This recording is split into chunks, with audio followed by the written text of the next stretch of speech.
Hello, everyone. Welcome to Random Encounter 330 or 330. Wow, we are getting up there. My name is Jono Logan, and I am recording live from New Glasgow. Per usual, for like 2 or 3 episodes a year, I record from New Glasgow while I'm visiting my parents, and this happens to be one of 3. And it's New Glasgow. There's nothing I can really say. This time, I actually think I am going to take some photos. This has been a running joke. I think I actually am going to go to Abercrombie Video and take some photos of it, and then at least post them in the RPG fan Slack so I can show people that this running joke is not just me making a place up and that actually a real video store still exists somewhere in the world. But you know what? Well, this is, going to be a little bit different because I have a different mic. I have my travel mic. I'm recording in a different room. I'm still excited because this is one of my favorite kinds of episodes, and that is a random book club. This is where we talk about a video game book, and it's exactly what it sounds like. It's a book club, but it's just about a video game book. So today, joining us to talk about this week's video game book, we have Hilary. Hello. Our returning champion, Hilary. Yeah. And we have Mike. Hello. All right. And the book we're going to be talking about today it's a brand new video game book from the folks at Bitmap Books, and that is 50 Indie Games That Changed the World. Now, you might remember Bitmap Books from some of our previous episodes for Random Book Club, Guide to Japanese Role-Playing Games. That's an amazing book. Steph actually drew the cover of it, and it's gorgeous, but it's a gorgeous book all around. The Art of Point-and-Click Adventure Games. Hilary and I had a great time talking about that on a past episode. And Bitmap Books is, honestly, they're one of my favorite video game book publishers. There's a few of them out there. Fangamer does some good work. Limited Run Games has some really, really good books. The NES Works series is pretty awesome. And so is the Legends of Localization series. But Bitmap Books does a really good job. These are gorgeous hardcover tomes, and it really does cover a lot. Like, for example, they have, they're called visual compendiums, and they cover various consoles. So there's like a visual compendium for the SNES Super Famicom, or a visual compendium for the Nintendo 64. And then, like I mentioned, they have the Japanese role-playing game books, the point-and-click adventure game books. They have a guide to computer role-playing games. And it's not just RPGs either. Like here, look, they have a history of football video games. I take a wild guess. I'm assuming that's soccer, not so much, what we recognize as football. Art of the Box, which is focusing on box art from the good old days of MS-DOS. There's the Games That Weren't, exploring stories of games that were in production but never actually got published. I want that to be my next one. I think it's mine too. I think it's really cool. Okay. I was going to say the cover art one is my next one. Well, the one that should be for you, Mike, is A Secret History of Mac Gaming. Because apparently Mac has gaming. I had no idea. Well, they tried to for a while, and then every once in a while, I think later this year we're getting Resident Evil 2, or maybe that already came exciting. out. Yeah. I mean, it's like the latest one, right? There's not like there's like 6 or 7 other ones. It'd be really funny if actually it was the 1998 version, and that's how far back they are. That's kind of how it feels sometimes. If it wasn't the remake, yeah. If it wasn't the remake. Like, we have Resident Evil 2. It's going to be great. But now we're going to talk about 50 indie games that changed the world. So, I don't really need to explain. It's pretty much exactly what it says on the tin. This book is focused on 50 indie games that had a significant impact on the world, or more accurately, on the video game industry. And that's really important because up until, I would say, the Xbox 360 era, video games were the purview of big companies. You needed a significant budget. You needed a lot of expensive equipment to make video games. And thankfully, costs go down as over time, technology increases, and people started making indie games. Primarily, we're going to talk about it a little bit with some of the games in this book, but the Xbox Live Arcade was kind of the beginning of all of this, where a lot of indie games started to be released on it. And that started the snowball rolling down the hill. And now indie gaming is, I would argue, just as important as AAA. In fact, arguably, based on the fact that one specific indie game literally broke the internet this week. That would be Silksong. Indie gaming is going strong in a way that I think a lot of AAA gaming studios are looking at with envy at the moment. Yeah. What timing for this episode, by the way? Yeah. Happy Silksong. Happy Silksong. In fact, we might be talking about one of the games in this book might just be related to Silksong somehow. I don't know. Yeah, I can't believe it broke Steam. That is really funny. Yeah. Anyway, before we get talking about this, full disclosure, we were sent pre-release press copies of this book. And also full disclosure, like I said, I have about 6 Bitmap books on my bookshelf.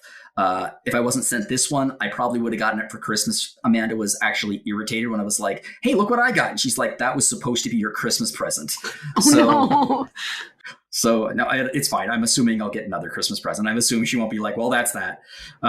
She can get you whatever their next book is. Yeah.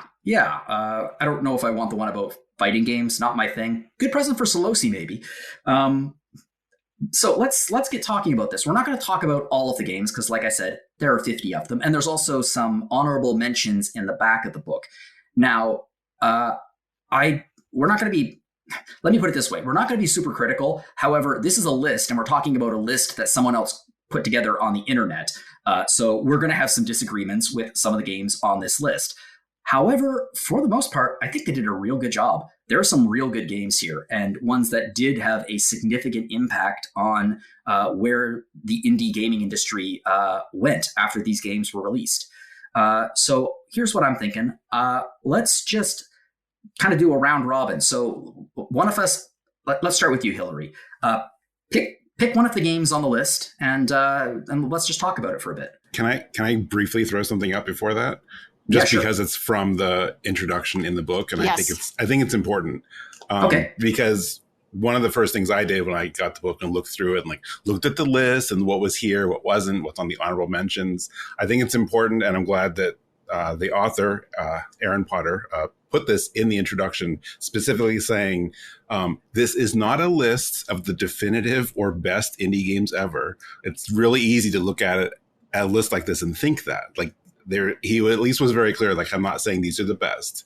It's meant to be a collection of games that change something within the unique worlds they present, is what he says. So yeah.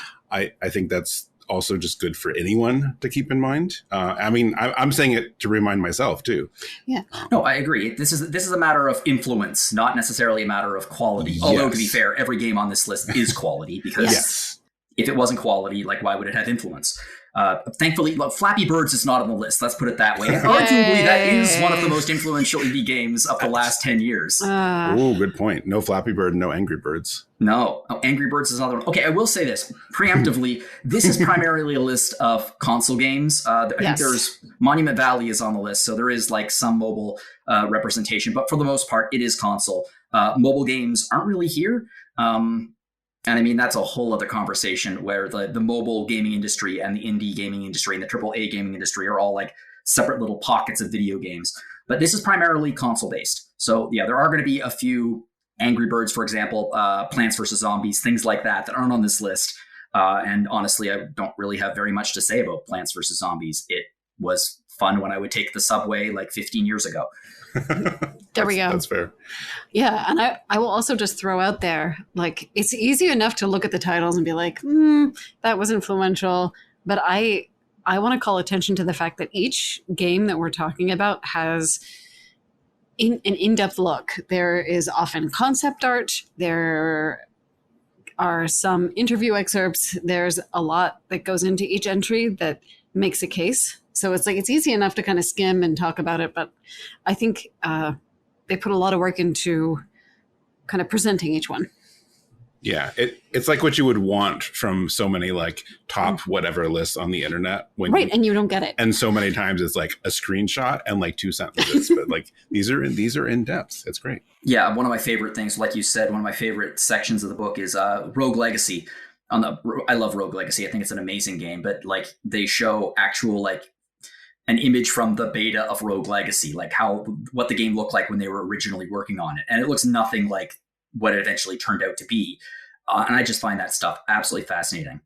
Getting up, even that minor peek behind the curtain of indie game development is really, really neat. Yeah. Okay. We kept talking and not letting you pick your first game, Hilary. No, I want to make sure, we have the foundation before we move on. Are we ready? Yeah. Yeah. Speaking of foundations, tell us the foundational nature of your chosen game. Oh, Okay. This one I have to go with because I like the developer so much. I'm going to go with 80 Days. It is an Inkle game. Yep. Inkle needs to be in here somewhere. I love them so much. No, I adore Inkle. They are so good. Yeah. So, oh my gosh. Okay. So 80 Days.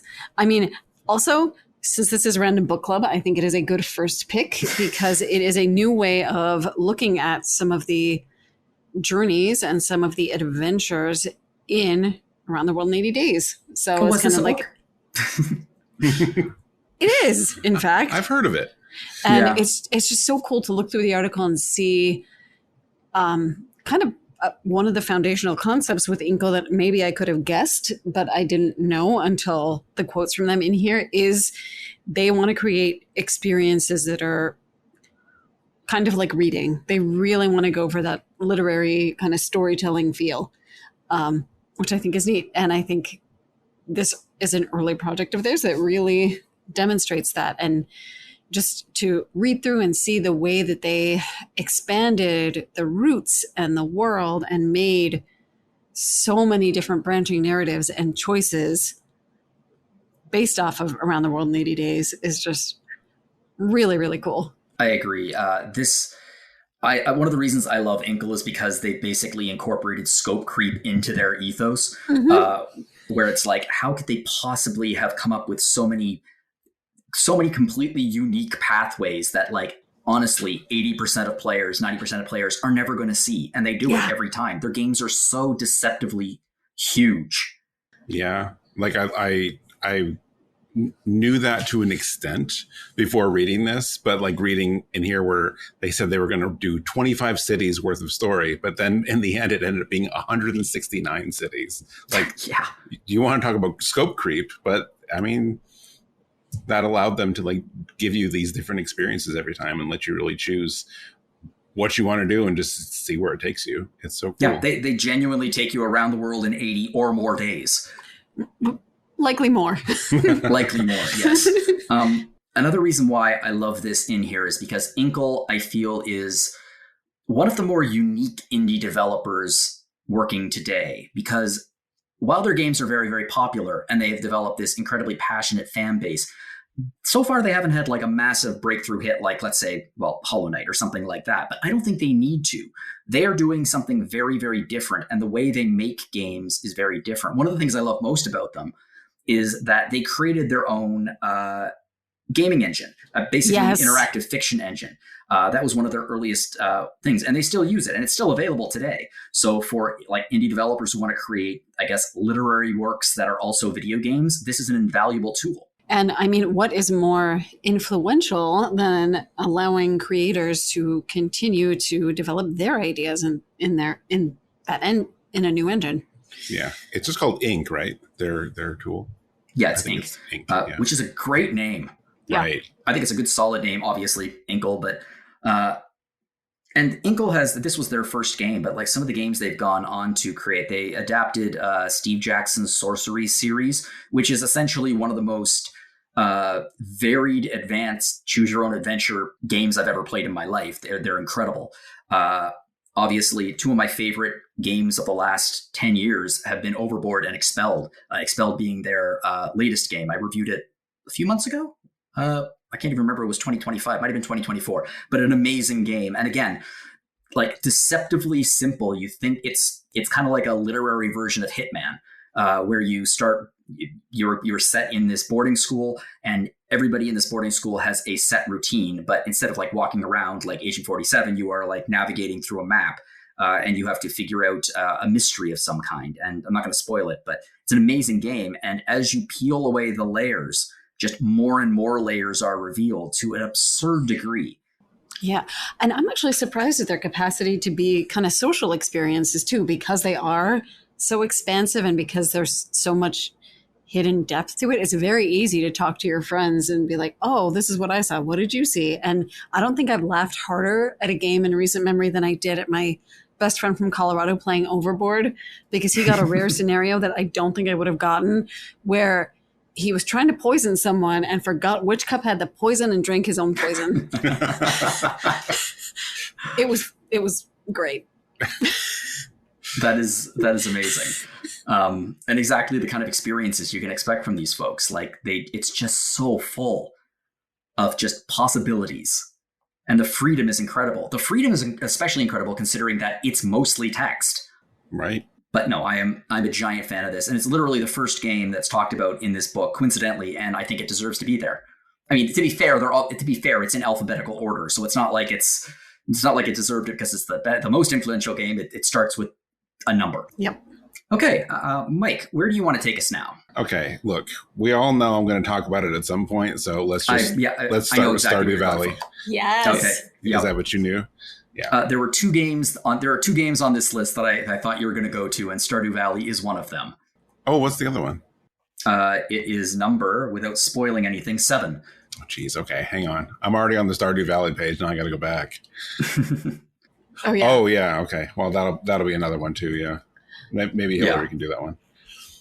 Yeah. So, I mean, of course, Stardew Valley's in here.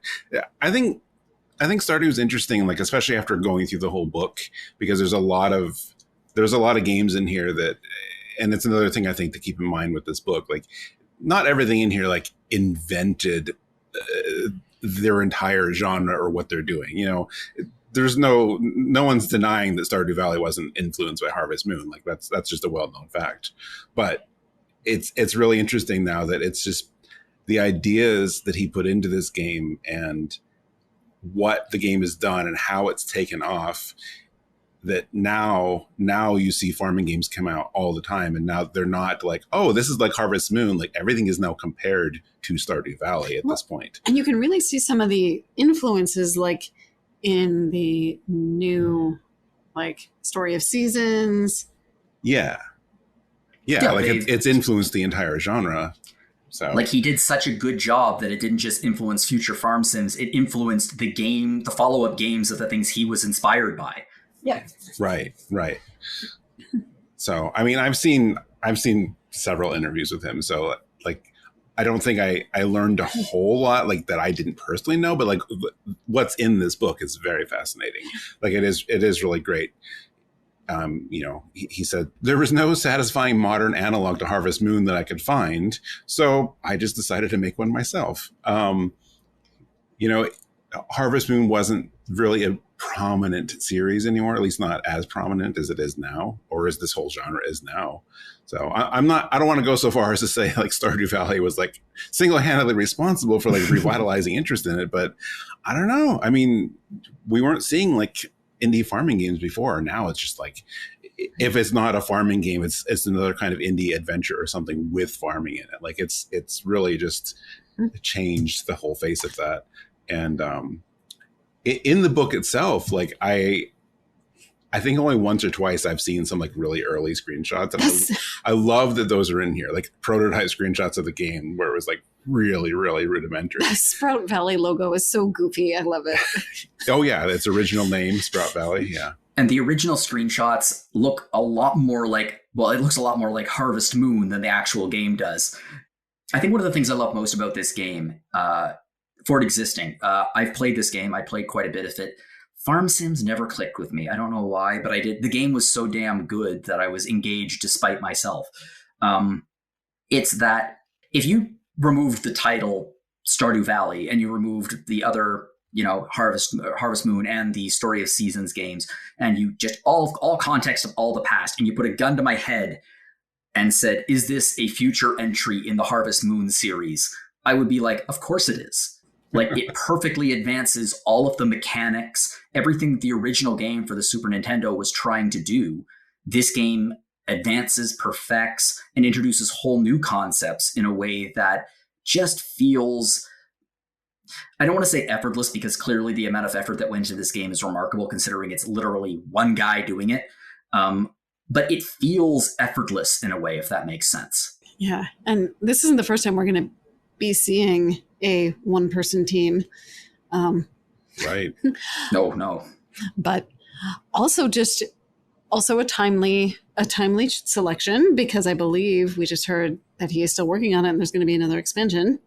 Yeah, actually the weekend before we recorded this, at one of the concerts in Seattle, he announced there's going to be another big update. The music is A+ in this game too. I love it so much. We are never going to get Haunted Chocolatier, are we?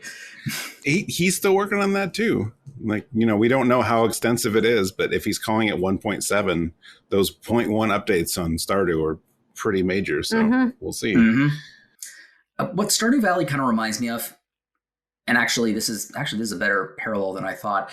It reminds me a little bit of the situation with SimCities and City Skylines, where it's like Maxis dropped the ball hard on the SimCities series and it was still popular, and then another AA developer was like, we'll pick it up, and then they did SimCity, but they did it better than SimCity was doing.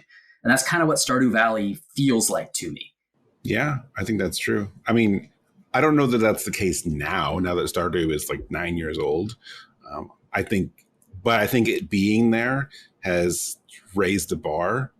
So, literally, like the last couple of weeks, the one thing I've been playing is the new Story of Seasons, and it's so good. And I don't know what in this Story of Seasons was influenced by Stardew, because this is even a remake of an older DS. I think it's DS. Yes, it is. It was a DS game. Harvest Moon story, Harvest Moon Grand Bazaar, actually, not Story of Seasons. If anyone's curious about the minor branding headache that this series has, you can listen to our previous episode of Random Encounter where we talked to Nikki about it. Yeah. Excellent. But no, it's like, and my understanding was like Grand Bazaar was like not even very well regarded. So like they really, really made something special out of it. Yeah, that's the impression that I got from Nikki's review. Harvest Moon is really a series that, it was Harvest Moon and a Story of Seasons, and it has gone on. It's kind of remarkable just how long it has gone on, but I'm not going to pretend that when I think of a farming sim, the first thing I think of isn't Stardew Valley, and I think that's true for a lot of people. Yeah. Yep. Yeah. It was so influential, it eclipsed its inspiration. Yeah, that's pretty rare. I mean, obviously my personal biases aside of like how worthy this game is to be in this book, like that's like key criteria for being in this book. Yeah, and I think it can have that kind of influence. And I think that one is going to be hard to make any sort of argument against. Yeah. You get to pick one now, right, Yeah. Jono? Yeah, it's my turn. Okay, what do I want to pick here? What is one of my favorite games on this list that I also think is incredibly influential? And I'm going to go with Rogue Legacy. Yeah. So Rogue Legacy is sort of a Metroidvania with a great deal of Castlevania in the DNA. If you look at it, it looks like a very cartoony Castlevania game, but there is a significant difference in that it is a roguelite. And nowadays you say roguelite or roguelike and people are like, yeah, whatever. The reason why this is on the most influential list is because it was one of the very first games that introduced permanent progression into the roguelike formula, creating the subgenre roguelite, which can be seen, I mean, if you play Hades, you know what that's like. The idea being that, you go into whatever the world is, whatever the dungeon is, and you die. That's the end of your game. You go right back to the beginning. Everything, including the layout of the world, is completely reset. However, with a roguelite, there is persistent progression in that you can, for example, use the gold that you got from your run to buy a few upgrades. Or if you found a certain item in that dungeon, you get to keep that item. And the I guess part of the thing that drives a lot of people crazy about roguelikes and roguelites is the central conceit of, okay, you're dead. Why do you get to start again at the beginning? Like, is this a new character or is just a game over and you're starting again? With Rogue Legacy, it's right there in the name. It's a legacy. So when your character dies, you are immediately given the choice of 3 of their descendants with different stats, different classes, different abilities, and different traits. And you pick one of them, and they are the next person to be sent into the castle with, again, a completely new randomized map inside. And because of that, it offers so much more variety than I guess Rogue, where it's new every single time.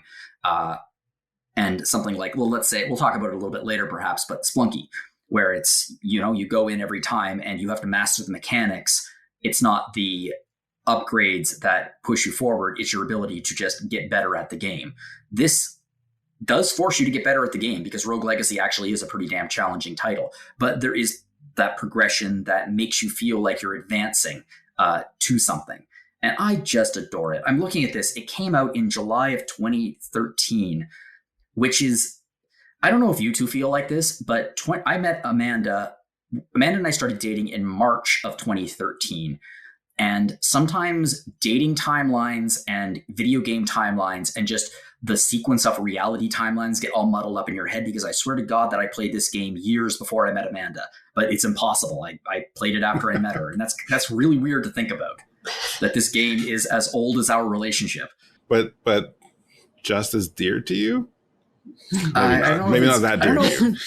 I don't know if it's just as dear. It's not going to buy me a Bitmap Books book for my Christmas present, but it's still pretty dear. It's a great game. I might have oversold. You overshot. Yeah.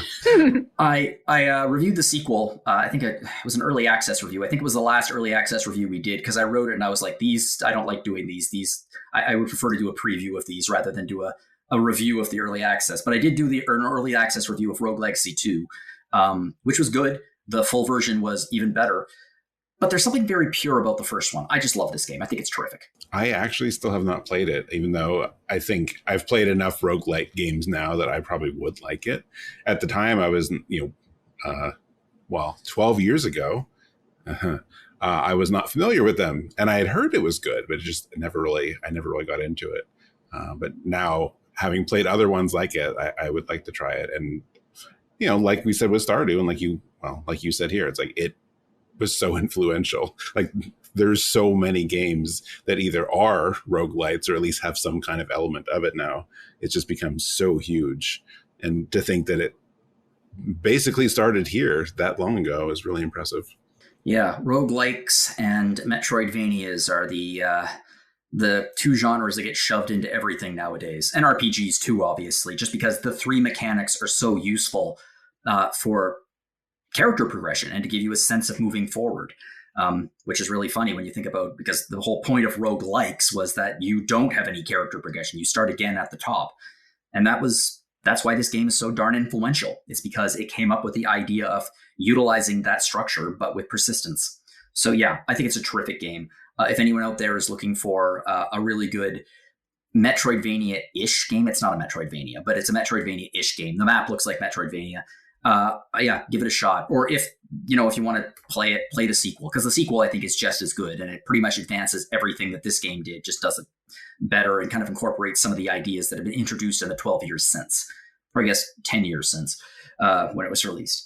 Anyway, so I'm thinking let's do one more round each, and then we'll just talk about the whole book and some of the games that maybe we think we should be in there that weren't, or maybe some of the games that are there that we think maybe shouldn't be. But let's do one more round. So Hilary, you're up. Yeah. Yeah. Well, I would not want to go without spotlighting Supergiants. So Rogue Legacy to Hades seems like a nice transition. So let's go Hades. Mm-hmm. All right. Yeah, absolutely. Where do I even start? This game is so pretty and so much fun, and just such a really nice, polished twist on that, roguelike, some progression. It's a wonderful mix of skill, but you do feel like you're building up and getting stronger as you go. It's an incredible game. It's also unbelievably sexy. Yes. Like, it's one of the sexiest games released in like the last couple of decades, actually. That's fair to say. And really, it's just very well in line with a lot of the like high quality and fantastic visuals that you get from Supergiant. Like Supergiant's pretty well known for taking some risks, trying out some different genres. But really committing and making fantastic and interesting products as a result. And I think that's what this book is all about, right?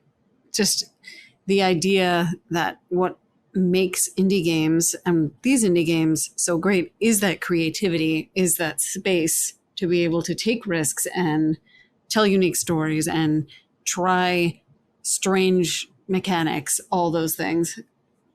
Yeah. And then in this case too, like I think it's the combination of that gameplay and that like one more run component with like the narrative and the characters and like how much will change each run and how much there is to discover in all that. So I think it's a lot of things that I'm not saying other roguelite and roguelite games haven't had an overarching narrative or story, but I don't know how many do it to this degree. Which obviously really, I mean, and if it wasn't that good or if it didn't have great writing and fantastic voice acting, it wouldn't have landed quite as well. But it has all of these things. Everything came together so well. It's so amazingly executed. Yeah. And I know, this was the first game of theirs they released in early access because they wanted feedback and to work with people and like really refine the game. And it seems like that was the right call, which is why they did it again with Hades too. So, yeah. This sounds cynical, it's not meant to be, but I think one of the reasons why Hades is on this list is because of the influence that it was so frigging successful that everything since has been a roguelike. Because this game is one of the most successful, certainly one of the most successful indie games, but also one of the most successful games ever. It's beloved. It's beloved for a reason. It's incredible. One of the things that I love about not just this game, but also Supergiant is you can really see the progression of each one of their games and how they eventually arrived at Hades. Like Bastion kind of was their first shot at it. And if you look at Bastion, a beautiful game, but kind of looks a little bit different than all of the rest. But it did, it was their starting point. It kind of started out with where they wanted to head. Then they released Transistor, which looks a fair bit like a futuristic version of Hades. Yep.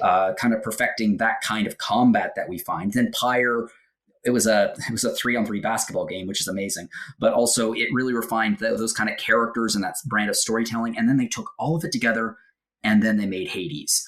And it is a honest to God masterpiece. They distilled the different elements. Mm-hmm. Yeah. I like it. Also, if anyone out there is loves Hades and is curious more about it, the YouTube channel No Clip released a 6-part documentary series called Developing Hell. And it was released 5-6 years ago. It was released at the very beginning when they first launched it in early access, and followed their production since then. And then the cool thing about this, that if you are feeling a little bit panicked about anything that happened in the last 5 so years, they have an episode where they run headfirst into COVID-19. And it was a fascinating look at how game development was affected by the pandemic and quarantines and work from home. And it's if you had a hard time back then, and I know that most of us had a hard time back then, it can be a little stress inducing, but it's also fascinating. It's a really, really great series. It's my second favorite video game making of series ever. Hey, Hilary and I are looking at each other because we know what your first one is. It's so good. Might be about something in this book, right? It might just be. I don't know if we'll end up talking about that particular game because that particular game is depressing to me in some ways. We're talking about Double Fine Adventure, and that's on YouTube as well. And there's a sequel to Double Fine Adventure, which is talking about the making of Psychonauts 2. There's some really, really good video game history on YouTube as well. But I agree. I 100% think this game should be on the list. I don't think there's any question about that. It's been incredibly influential, if not just even in the way of its mechanics or everything, but just in the way it's affected the industry in terms of everything's a roguelike, because it was so successful. And, fair to them because it was that successful. And I'm really excited to play Hades 2. I haven't played the early access. I'm waiting for the full version. But yeah, when it comes out, I would put money 2026. I am super excited for it. Yeah. I have this thing where, and you guys at the site have heard me talk about it. I don't post it on the site for the public, but I'm thinking about it. I'm thinking about writing about this, but I Mike's really have drop a hot take here. I really have this thing about marketing, PR, whatever. So many people rely on the hey, this game is like this mixed with this and a little bit of this. And I wish people would stop doing that. I know it quickly explains what your game is, but it also makes it sound like your game is just trying to be something else. I know exactly what you mean. It drives me crazy when someone's like, it's like Doom meets Tetris. And you're like, what? Well, hold on. Wait a minute. See, that's interesting, though. Yeah. Some of them. We should probably cut this because we're going into game development. That's going to be our elevator pitch. Doom meets Tetris. But we can send it into Russia. Yeah. Oh, dear. But I bring it up because like this Hades has become one of those games now. You see stuff all the time. It's like, this one absolutely. This is like if you mixed Hades with this. Yeah. Hades with Pokemon. I mean, you're laughing, but I'm sure I've seen that press release. But you know, the point is, your game has to be absolutely massive to be one of those things. I think. Like, I don't think we're really going to talk about Vampire Survivors here, but it's in the book and for good reason. And that's another one. Like there's so many survivors likes they're being called now. Right. They become kind of benchmarks. Yeah. And like monster collecting games, of course, like that, people name drop Pokemon and Hades. Like when your game gets name dropped in that way, because if you're going to do that, if you're going to promote your game that way, you have to pick something that everyone knows. So like, I feel like when your game is in that list, then like that says a lot.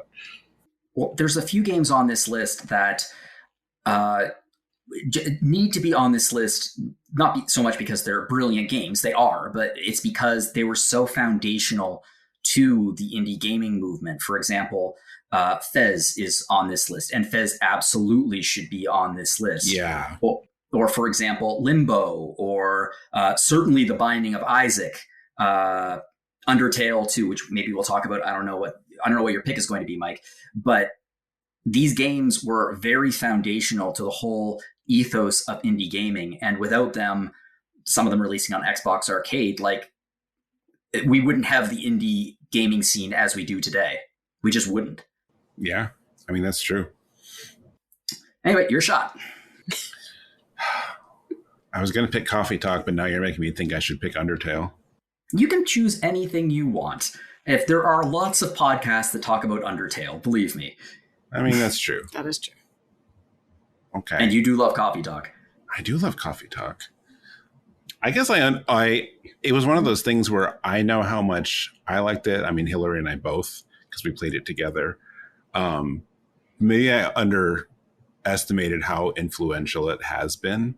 Like I am seeing other games out there now. I mean, there's another one that's like a little too similar, if you ask me. But even though, Coffee Talk was also partially inspired by Valhalla, right? Which is surprisingly not in this book, but whatever.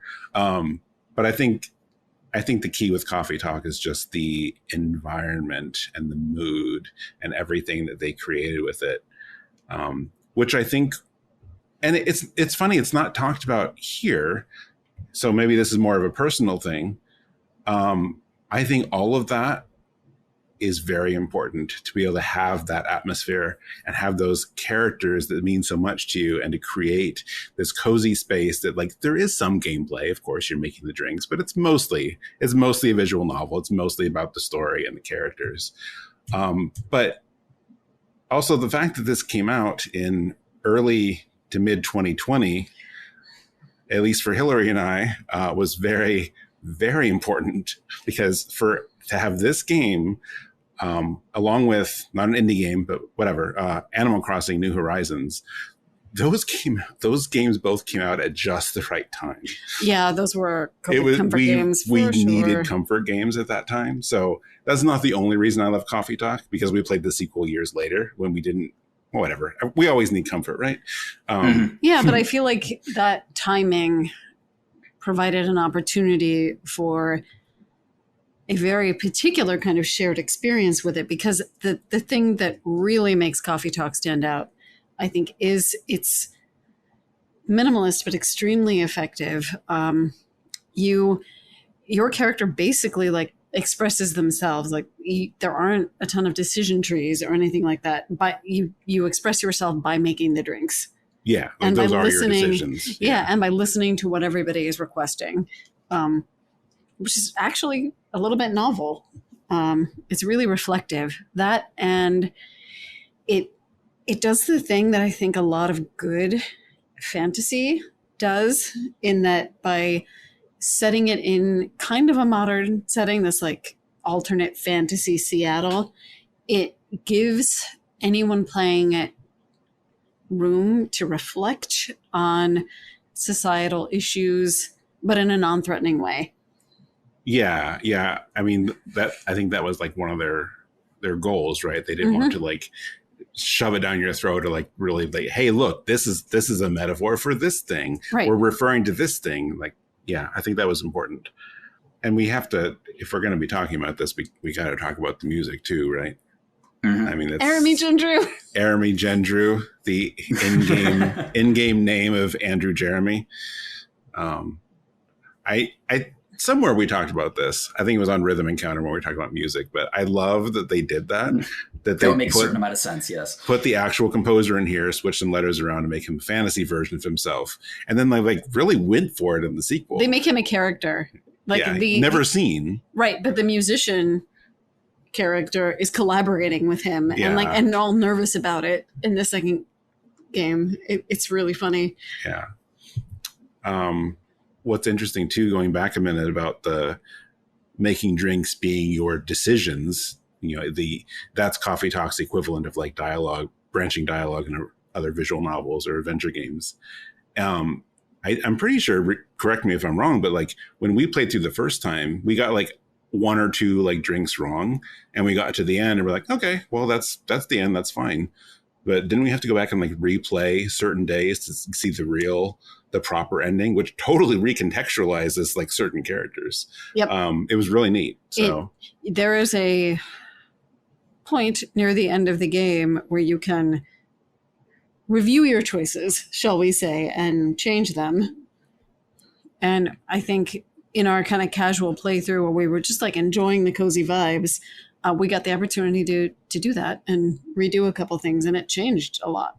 Yeah. So like there was a bit more to the game and your choices and the story than we even realized the first time through. I think my favorite thing is the author character, Freya, is like freaking out about her deadline, and you can choose to either like give her a triple espresso and like fuel the panic, or you can choose to give her some warm milk and like, encourage her to take care of herself. That was good. Yeah. That is funny.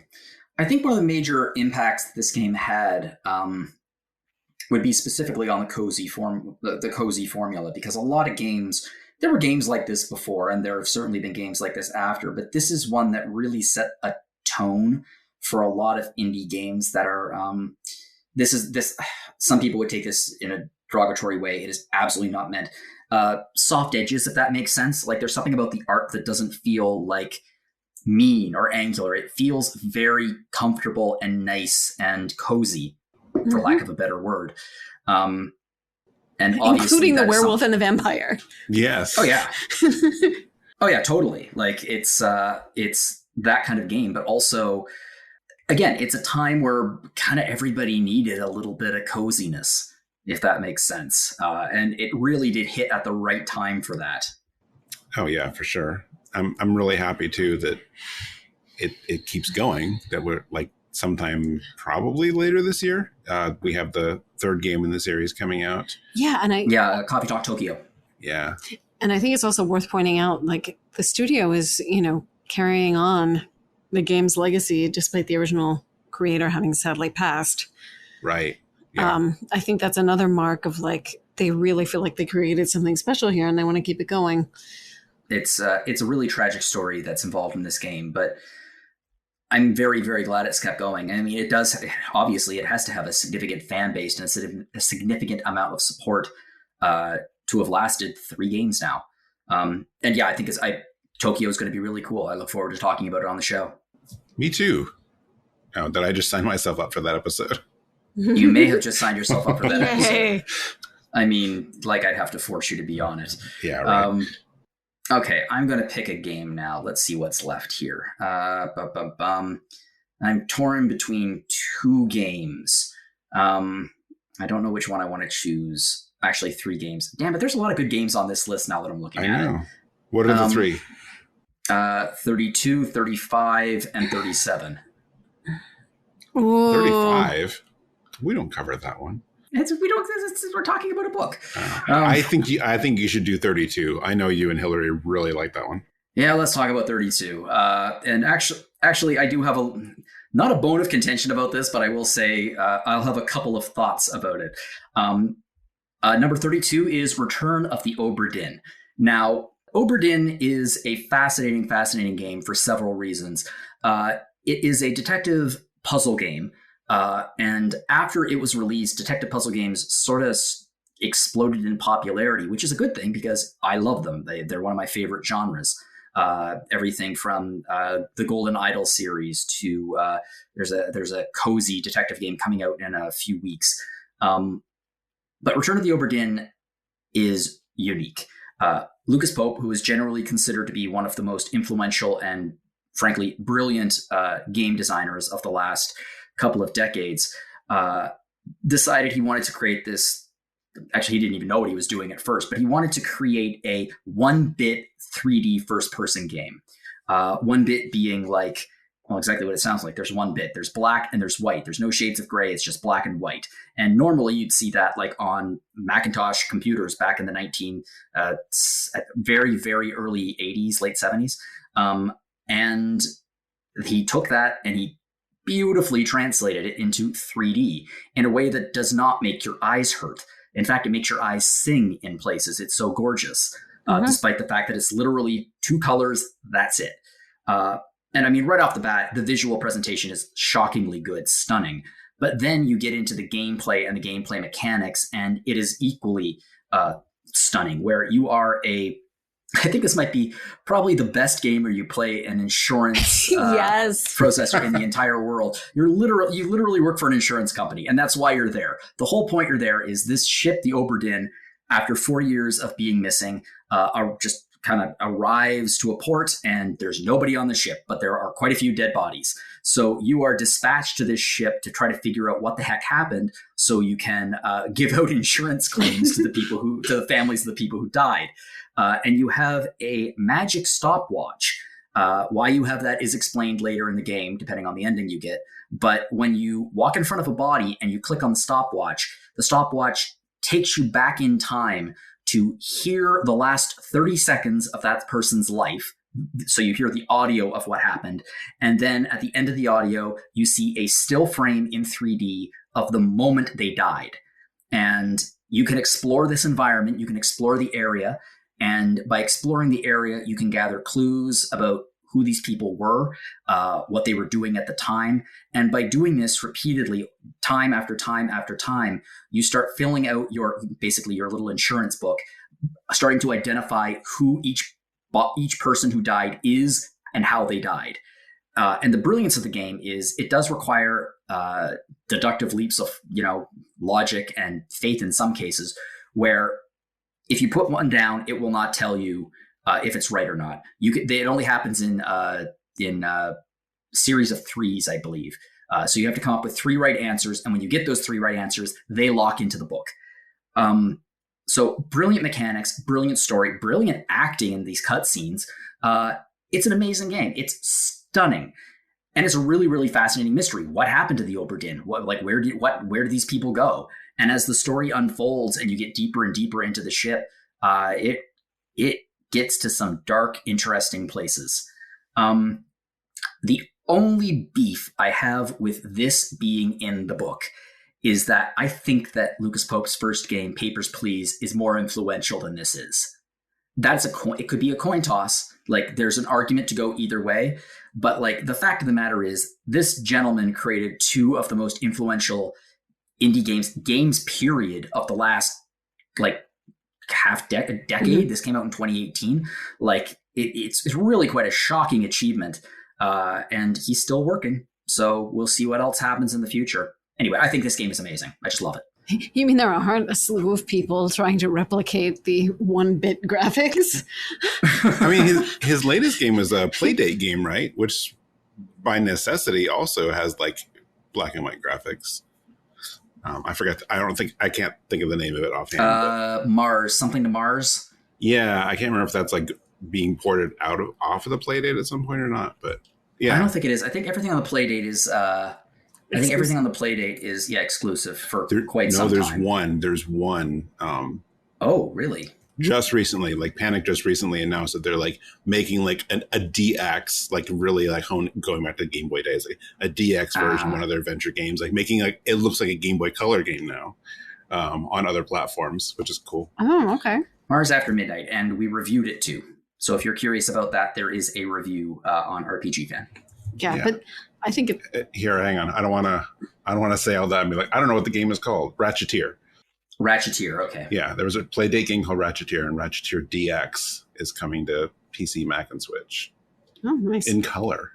Oh, in color. The Playdate is such a cool little system. It is, yeah. Maybe I'll get one day.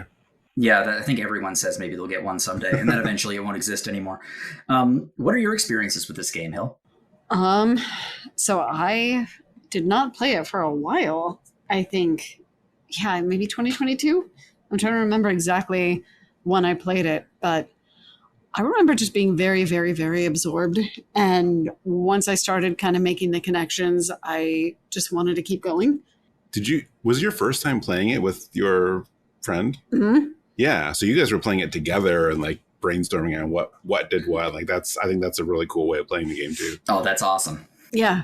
That was also, once again, kind of social when it could be, but maybe you wouldn't think of playing it that way. Yeah.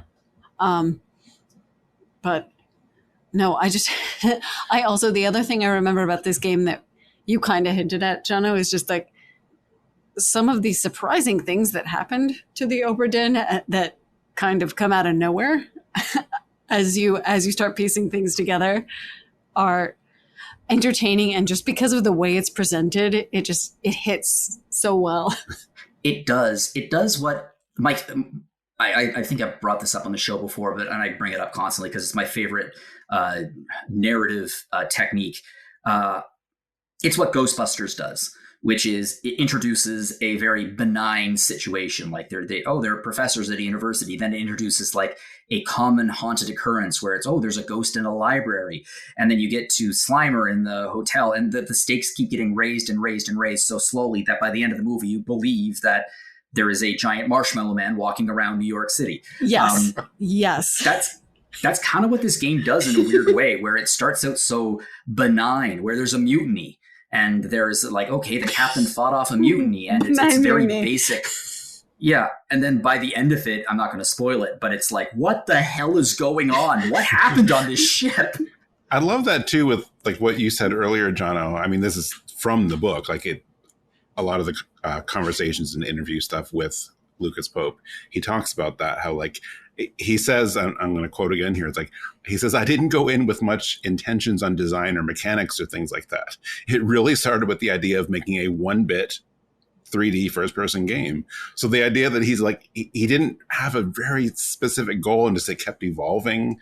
There's another quote I like too. And this is why I love this book, just hearing all these insights, where he said, it wasn't until I implemented a few deaths that I realized I can't just kill 60 guys with knives and gunshots. I needed more in there.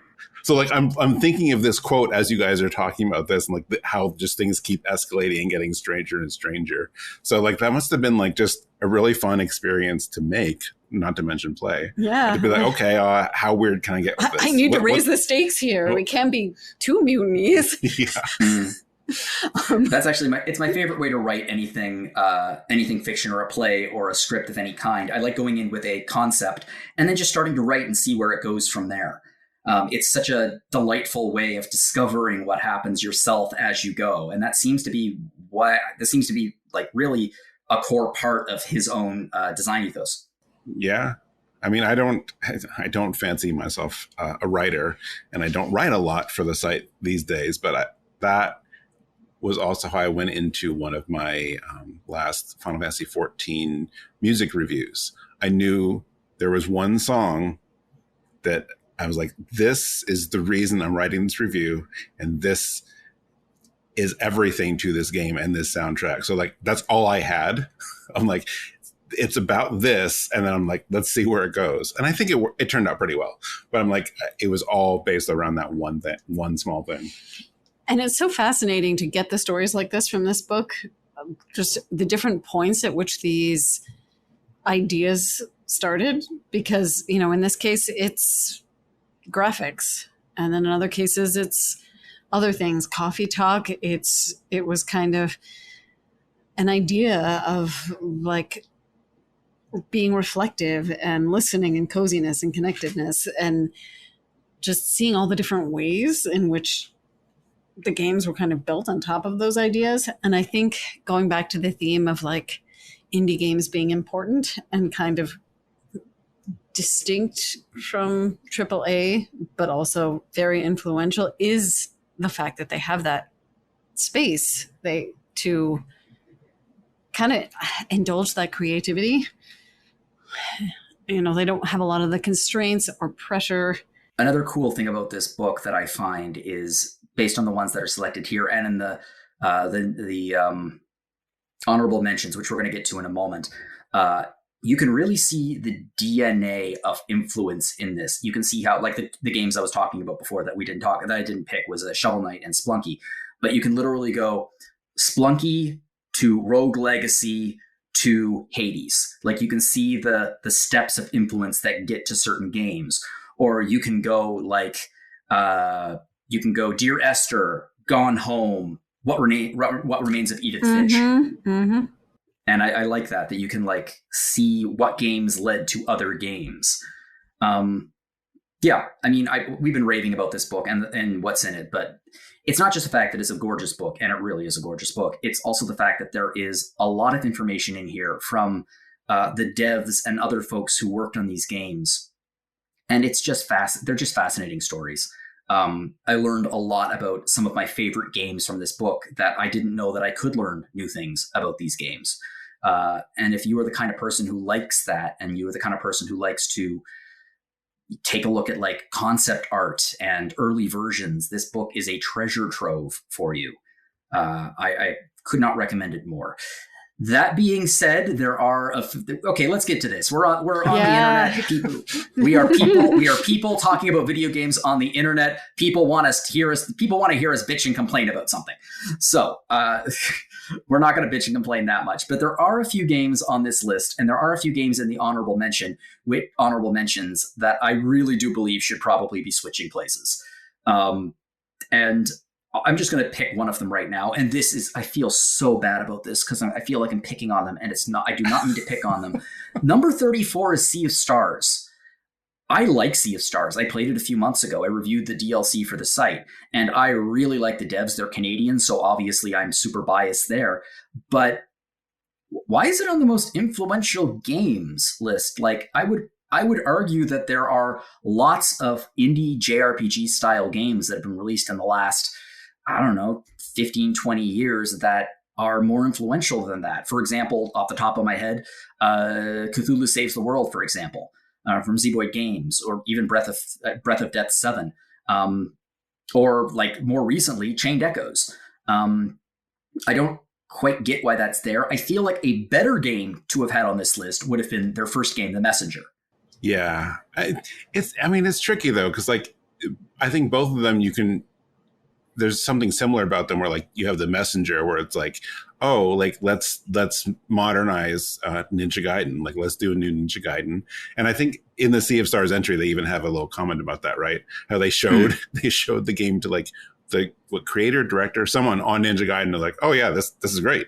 That was when they knew they made it. Yeah, there was that like aha moment of the Ninja Gaiden creators playing and being like, yeah, this is a successor. Good job. Yeah, it's tricky. And then you can say similar. Like obviously we know what games influence Sea of Stars. They're very open about that. I think that with The Messenger, I think The Messenger is very influential, but I think the brilliance of The Messenger actually, people get really caught up in the concept of the 8-bit, then you travel into the future and it's 16/32-bit.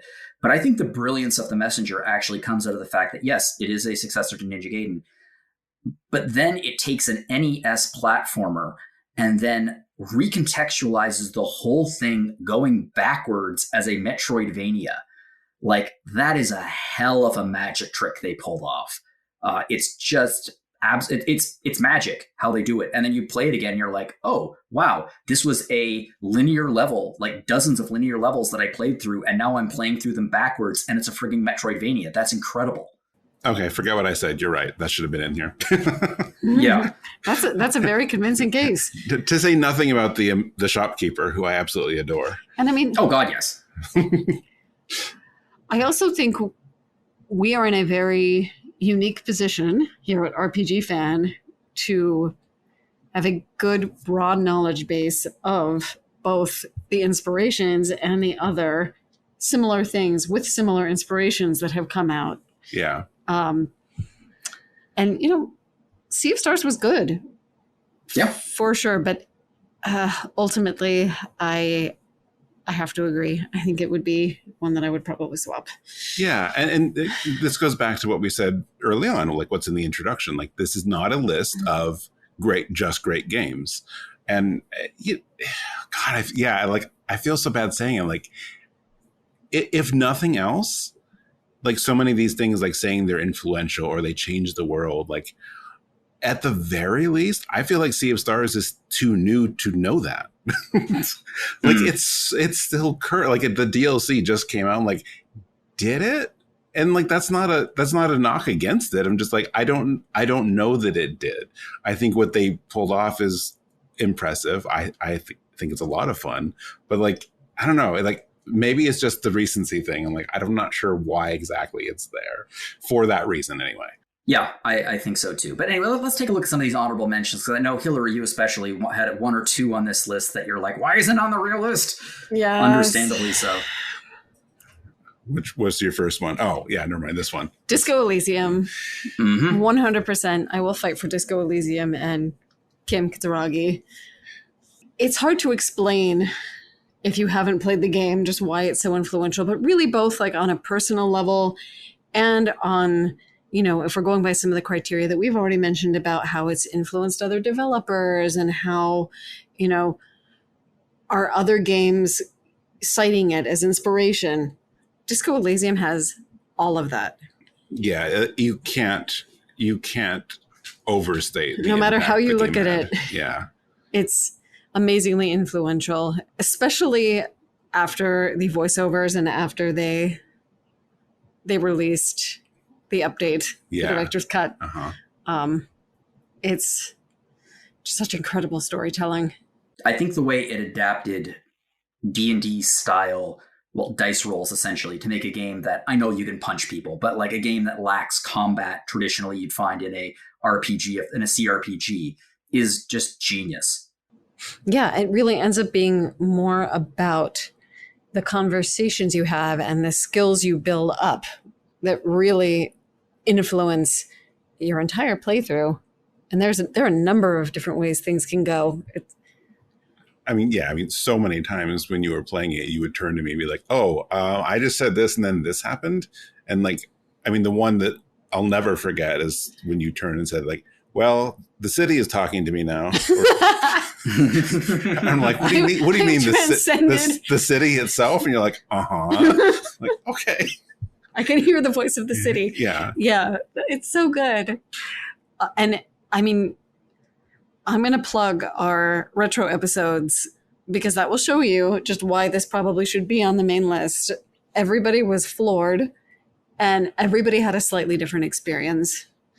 That's not even going into some of the subject matter, and how it has inspired a lot of people to find ways to talk about addiction and find hope. And there's some back and forth kind of in the video game therapy community. But regardless, it deserves a spot as a work of fiction that opens the door for those conversations about talking about identity, talking about our flaws. Yeah, that's a good point. I'm so glad you're in the field you're in to be able to point that out. I have two that I'd like to mention that are on the honorable mentions that blow my mind, aren't on the actual list. But Mike, do you have one? You don't have to be a bitchy internet troll if you don't want to be. I have a weird one. I have a weird one that is on the honorable mentions, and I'm curious about it. Which is Outer Wilds, and only because, and this is me being ignorant, I guess. I don't know how influential it is. Now, I say that to be clear here, it's one of the greatest games I've ever played. If I can ever have an experience this level again. Oh, well, we did with Blueprints. Okay. So I've only had an experience like this twice in my life, of this, however you want to describe this game. It was absolutely incredible. But I also because I haven't seen a lot of games like it, I'm like, I don't know. I don't know who else is how many people are really attempting to do something like this. I think how the things that make Outer Wilds so unique and influential are really, really hard to replicate. Yeah. And I think that's part of why you don't see a lot of other people trying necessarily. So it's one of those weird things. I'm like, I don't even know if I'm advocating that because of what it did and how unique it is and just the experience it is.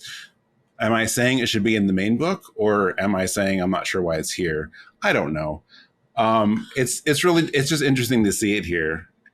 And I should also mention and I feel like I'm the disclaimer person in this episode, but it is notable that at the beginning of the honorable mention section, it does say, as eye-catching and symbolic as the number 50 might be, it was never going to be big enough to encapsulate the full level of brilliance the indie game scene is capable of. And this is the part that I find strange here. These are the equally as worthy honorable mentions. And I'm really nitpicking here. If they're equally as worthy, then I don't know why they're honorable mentions, because those are two different things. And I feel like they probably should have just said, here's 60 games. I feel like they could have formatted that a bit differently. I'm really nitpicking the wording, but it's it can't be both. Maybe it's to soften the blow. These aren't in the main list. I'm I don't know. If they're equally as worthy, then I'm just going to say they're all in the main list. One last thing I will say about Outer Wilds is ask anyone who has played it, and the way they light up, it's just a really weird but very cool to see shared experience. Yeah. Okay. That's a good point. I think maybe my problem with this is so many times I see change the world, I think of influential and influencing other games, which is the case of a lot of these games. Yes. So maybe I need to change my perspective on something like this one, where it's less about other people are replicating it and more the impact it has had on anyone who's played it, which is definitely a good way of describing most of the things in this book, especially in this one section. Yeah, I think Disco Elysium and Outer Wilds, in terms of you can measure impact in so many ways. Yeah. And as far as impact on the, feelings or personal lives of the people who play those games, I think those two probably some of my top ones. Yeah. I would say I don't know if this is quite what you mean. I would argue that I wish that the Outer Wilds was more influential than it is. Because although there have been some very good time loop games since then, Forgotten City, for example, which is great, Slay the Princess, which is great, nobody's done it as well as Outer Wilds has. So it's not been eclipsed in any way. It's not been, it's not quite as influential as I wish it was. Time loop games are one of my favorite genres, and it's just not as popular as some of the other games in this book. So I agree with you, but also, I don't know. I think it deserves to be maybe in the honorable mentions as one of the games that I actually think should be on the honorable mentions list. Yeah, fair. Can I mention 3 games? I'll only talk about 2 of them, but there are 3 games in the honorable mentions that drive me nuts. You're the host. Okay, perfect. Hang on. Can I guess? You can certainly guess. They drive me crazy that they're on this list and they're not on the main ones. Hollow Knight, Celeste. I'm not sure what the third one is. No, actually, none of them. Really? Nope. One of them is actually, I'm just going to go for two. I was going to say Broken Age because Broken Age had this insanely successful Kickstarter, and it really was one of the games that really popularized Kickstarter as a method for funding games. It existed before, but this was one of the first ones that really broke the bank. Huge success story, yeah. And it was, I would argue the Kickstarter for Broken Age is more influential than the actual game itself.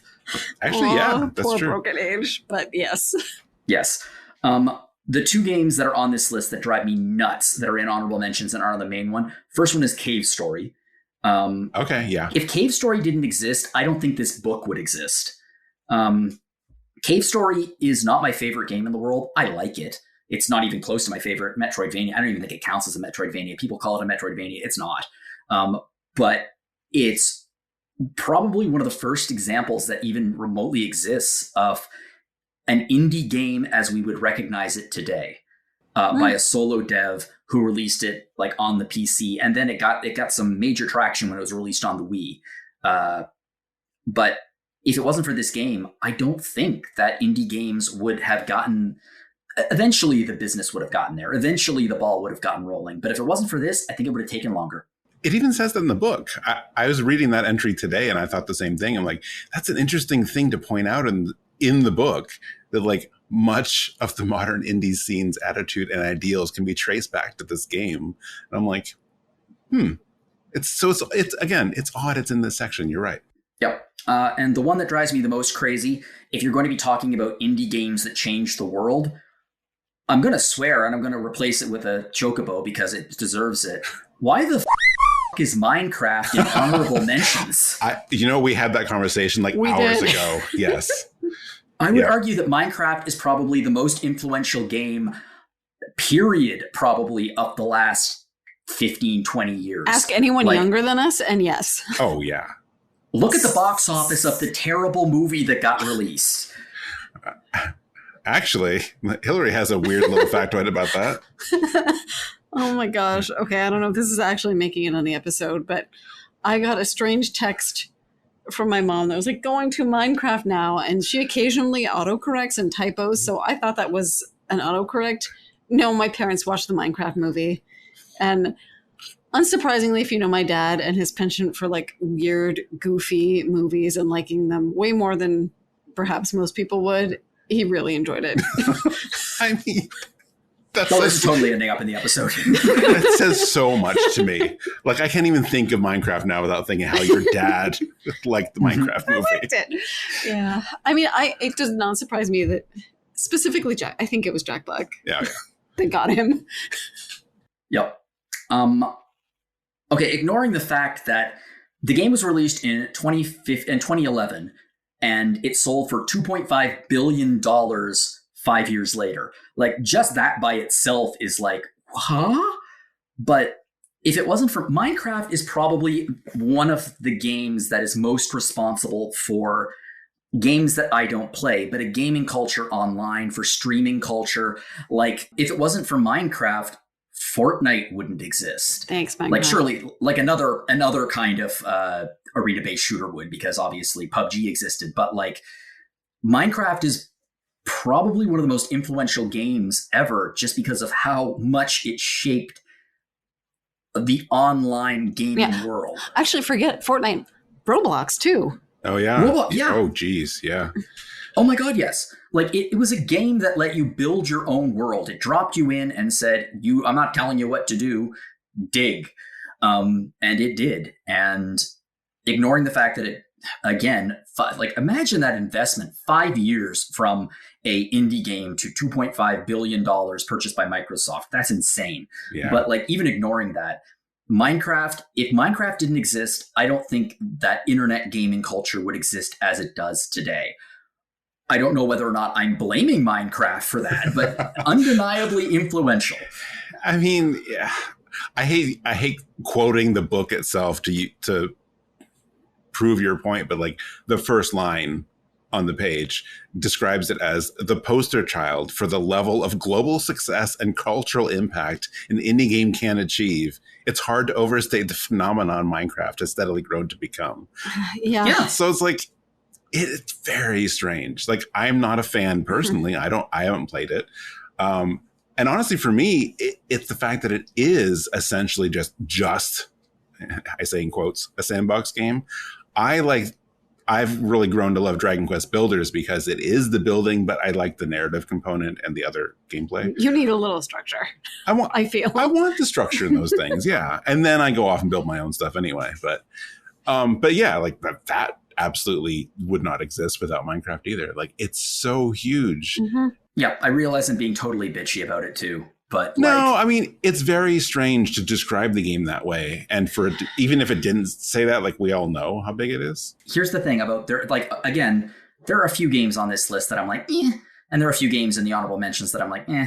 But like in this particular case, I would argue that most of these games are like indie games that changed the industry or indie games that changed video game culture.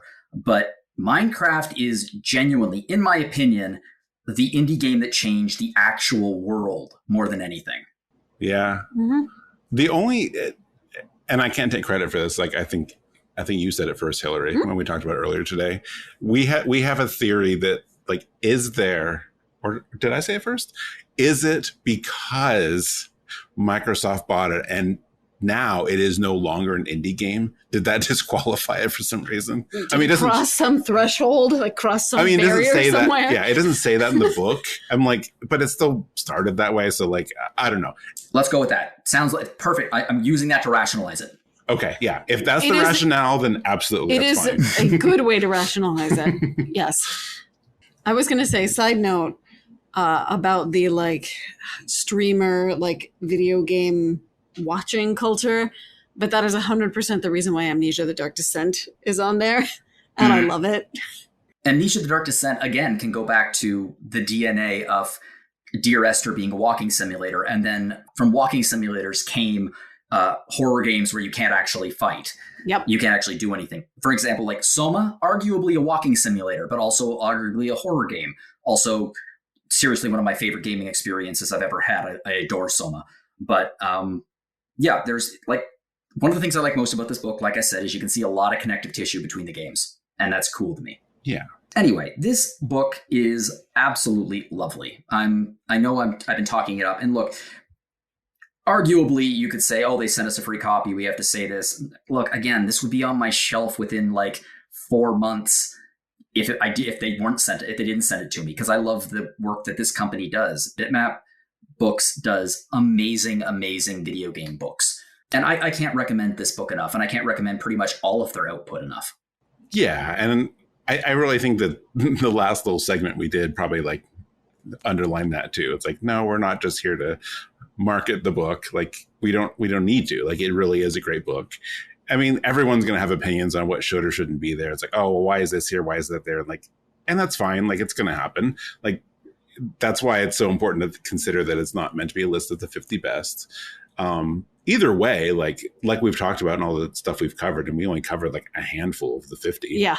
But just the stories, the insights that are there, the conversations, like I don't know if we actually specifically said this, but like all 50 of them, all of them include interviews and conversations with the developers, which, like, to stop and think for a minute, like how much work went into doing that, to reach out and contact all these people and get all this and collect it all, to say nothing about like the great layout and everything. Like, a lot of work went into this, and it's like, it really is really solid and interesting insights into every single one of these games. And I think, you said it earlier, Jono, but I think it's true for all of us. Like, even the stuff that we already knew ourselves, like I learned stuff I didn't know about them. So I love that. To put it in Outer Wilds terms, there's more to explore, even with the games you're really familiar with. Yes. There always is. Anyway, I would like to thank you both for joining me today and also spending your time reading the book. It's not a small book, so it was a big ask, and I appreciate you coming on and talking about it with me. I mean, thanks for having us. Always love to. This was so much fun. I love random book clubs. I just love them. And we'll have one in the future at some point when something else comes out that makes either one of us go, ooh, yeah, we'll see what happens. Anyway, if you were looking for a way to support us here at RPG Fan, we've opened up a store. Well, actually, we haven't opened up a store. We've had a store for quite some time. You can find it at www.rpgfan.com/shop. When you click on it, you're going to find a couple of different directions you can go. One is going to lead you to things like mugs and t-shirts and some really, really, really cool merch. And the other is going to take you to our collaboration with Hyperplay RPG, the RPG fan review card collection. And that's going to be a showcase of nearly 300 of our review cards, as you can see on Instagram, Blue Sky, all of our other social media. I love this book. I have 2 copies on my shelf, one the actual version and one a proofed copy that you sent me, Mike, which I very much appreciate. It's such a really cool little book, and I highly recommend it to everyone out there. You didn't mention our new shorts, Jono. We have shorts now? We have shorts in our shop. I guess I didn't tell you. That's my bad. Just in time for September. We have RPG fan shorts in our shop. Yeah. Yeah, if you want to go into the fall with some shorts. I want to wear shorts all year round if I can help it, so I do. Actually, last year in Toronto, we had an unseasonable warmth until like the middle of November, so actually shorts are not a bad idea. Another way to support us here at RPG Fan is to listen to all of our podcasts. You're listening to Random Encounter. Last week, we were chatting about the remaster of Harvest Moon DS Grand Bazaar, and the remaster is Story of Seasons Grand Bazaar. And we also chatted about a new indie retro RPG called Quartet. I really had a good time talking about these games. Over at Retro Encounter last week, it was part 1 of 2, chatting about Yoko Taro's first directorial effort, Drakengard. So part 2 will be coming out, I think, 4 or 5 days after this episode airs, so keep an eye out for that. And then we have Rhythm Encounter. Mike and Hilary, tell us what last week was all about, and tell us what we have to look forward to next week. Last week, we did a Wild Arms episode, which was hilarious. I edited that one, so this is not the reason to listen, but whenever I have that many outtakes from a show, like I can really tell how much of a good time people were having, and I think that came through. A lot of fun. I mean, Wild Arms has great music. Sad the series is probably done, but really cool to revisit that. So check that out.